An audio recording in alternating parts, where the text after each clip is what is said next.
Pichu Adventure Time! This is fun! ఒక వేసవికాలం ఆకాశంలో సూర్యుడు నిప్పులు చెరుగుతున్నాడు. చీకు అనే చిన్న కాకికి చాలా దాహంగా ఉంది. అది ఆకాశంలో ఎగురుతూ అబ్బా ఎక్కడా నీళ్లు కనిపించడం లేదే అని దిగులుగా వెతుకుతోంది. చీకు అడవి అంతా వెతికింది. దాని గొంతు బాగా ఎండిపోయింది. రెక్కలు అలసిపోయాయి. పాపం చీకు. అయినా అది ఆశ వదలకుండా నీళ్లకోసం చుట్టూ చూస్తూనే ఉంది. ఎక్కడా కొంచెం నీళ్లు దొరికితే బాగుండును అని అనుకుంది.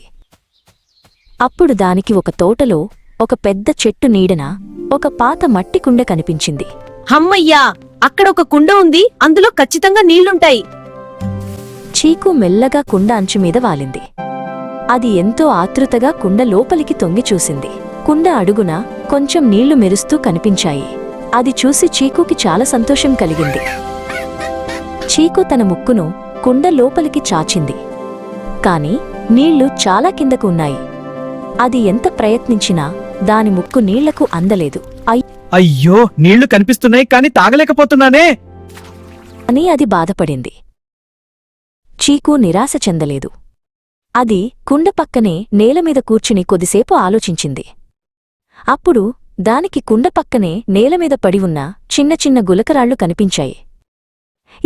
ఈ రాళ్లతో ఏదైనా చేయవచ్చా? చీకు ఆలోచించింది. చీకుకి ఒక అద్భుతమైన ఆలోచన వచ్చింది.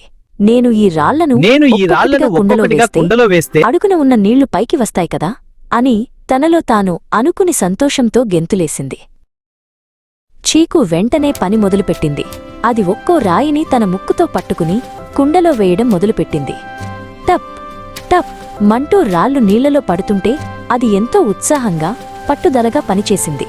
అలసిపోకుండా చాలా రాళ్లను కుండలో వేసింది. మెల్లగా కుండలో రాళ్లు నిండటంతో నీటిమట్టం పైకి రావడం మొదలైంది. చివరకు నీళ్లు కుండ అంచు వరకు వచ్చాయి. చీకు శ్రమ ఫలించింది. సంతోషంగా కడుపు నిండా చల్లని నీళ్లు తాగింది. దాని దాహం తీరింది. తెలివితో ఆలోచిస్తే ఏ సమస్యనైనా పరిష్కరించవచ్చు. ఆడుకుంటూ చీకు ఆనందంగా ఆకాశంలోకి ఎగిరిపోయింది.